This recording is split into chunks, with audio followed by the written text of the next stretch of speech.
বিশ্ববিদ্যালয় পড়ুয়া একজন তরুণ ধূমপান করে না, নেশা করে না, কারণে অকারণে বাবা মার কাছ থেকে টাকা চায় না, ঠিক সময়ে বাড়ি ফেরে, কঠোরভাবে মেনে চলে ধর্মীয় অনুশাসন। বিশ্ববিদ্যালয়ে তার রেজাল্টও ভালো। সমাজে এমন একটি ছেলে বরণীয় হবে স্বাভাবিকভাবেই, কিন্তু প্রথম আলো বলছে ভিন্ন কথা। উল্লিখিত চরিত্রের একজন তরুণকে তারা লাখ লাখ পাঠকের সামনে হাজির করেছে জঙ্গি হিসেবে।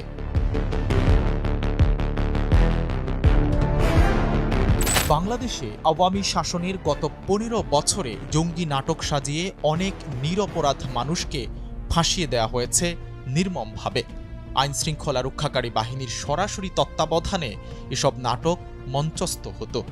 তাতে মারা পড়ত ধর্মপ্রেমী সাধারণ মানুষ। আর এসব নাটককে উদ্দেশ্য প্রণোদিতভাবে প্রচার করত প্রথম আলো। সংবাদের পাশাপাশি থাকত মন্তব্য, প্রতিবেদন আর বিশেষজ্ঞ কলাম। হাসিনা সরকারের পতনের পর গণমাধ্যমের অনুসন্ধানে বেরিয়ে আসছে জঙ্গি নাটকের পিলে চমকানো সব তথ্য। তখন আইনশৃঙ্খলা রক্ষাকারী বাহিনীর জঙ্গি বিরোধী অভিযান নিয়ে মানুষের মধ্যে নানা প্রশ্ন থাকলেও প্রথম আলো সেদিকে কর্ণপাত তো করেইনি, উল্টো কোমর বেঁধে প্রচার করত সেসব নাটক। আপনার সন্তান জঙ্গি হচ্ছে না তো, এমন শিরোনামে প্রকাশিত লেখায় প্রথম আলোর উদ্দেশ্য বুঝতে মোটেও বেগ পেতে হয় না।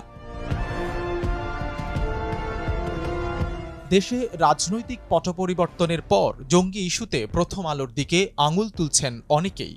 জঙ্গি নাটকে যারা ভুক্তভোগী তারাও মুখ খুলতে শুরু করেছেন। প্রথম আলো পত্রিকা তাদের সামনে, ওখানে ডিবি মুনির ছিলেন এবং তার বস ছিলেন এই পুলিশের সাবেক আইজিপি। তিনি তখন ছিলেন ঢাকা মেট্রোপলিটনে, তিনি পুলিশ কমিশনার ছিলেন। তো ওনারা আমাকে একটু মনে করছিলেন হুজুর টাইপের মানুষ, হাবাগুবা টাইপের হয়তো এইভাবে ভাবছিলেন। হাত করার পরই আমাকে একটু দূরে দাঁড় করিয়েছিলেন। ওখান থেকে আমি পরিষ্কার দেখতে পাচ্ছিলাম যে প্রথম আলো পত্রিকার মধ্যে সামনে লেখা, এবং শিরোনাম মতো আমি দেখে ফেললাম ওখানে লেখা আছে যে আমেরিকান এমবেসি ও ভারতীয় দূতাবাসে আক্রমণের পরিকল্পনায় চট্টগ্রাম থেকে এই জঙ্গিদেরকে গ্রেপ্তার, একদম হেডলাইন এটা। তো এরপর ধারাবাহিক যে ঘটনা ঘটলো, এই আমাকে রাতের গভীরে জিজ্ঞাসাবাদ করা হতো, বিভিন্ন সময় থেকে নিয়ে জিজ্ঞাসাবাদ করা হতো। আমার সাথে আমার স্কুলের আরও 2জন টিচার ছিলেন, কখনো সম্মিলিত, কখনো একা একা আমাদেরকে জিজ্ঞাসাবাদ করা হতো। আমার সাথে যেটা করছে সেটা আমি দেখছি যে ওনারা বিভিন্ন জিজ্ঞাসাবাদের সময় বিভিন্ন মিডিয়ার সাথে তারা ফোনে আলাপ করে। শুধু জঙ্গি নাটকে অংশগ্রহণ নয়, ইসলাম ও মুসলমানকে খাটো করে দেখানোর চেষ্টা করে প্রথম আলো।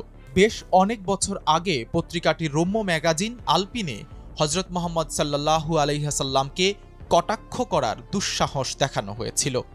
সে সময় বিক্ষোভের মুখে প্রথম আলোর সম্পাদক প্রকাশ্যে জাতির উদ্দেশ্যে ক্ষমাও চেয়েছিলেন। কিন্তু ইসলাম ও মুসলমানকে ছোট করে দেখানোর সেই প্রবণতা আজও বন্ধ করেনি প্রথম আলো।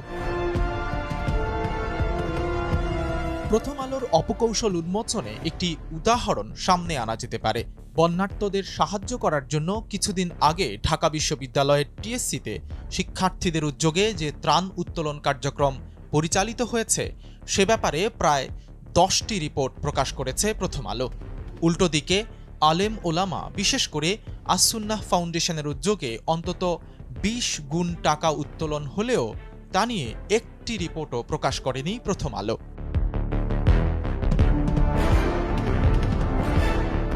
আলোচিত প্রবাসী সাংবাদিক ও অ্যাক্টিভিস্ট ইলিয়াস হোসাইন, পিনাকি ভট্টাচার্য সহ অনেকেই অনলাইনে প্রথম আলোর অপকৌশল ও দ্বিচারিতা তুলে ধরে সমালোচনা করে যাচ্ছেন। এরপর বাংলাদেশের জনগণ ও তৌহিদি জনতা সহ বিভিন্ন ব্যানারে শত শত মানুষ একত্রিত হয়ে প্রথম আলোর সামনে বিক্ষোভ প্রদর্শন করে। তারা পত্রিকাটির সম্পাদকের পদত্যাগ ও বিচার দাবি করেছেন।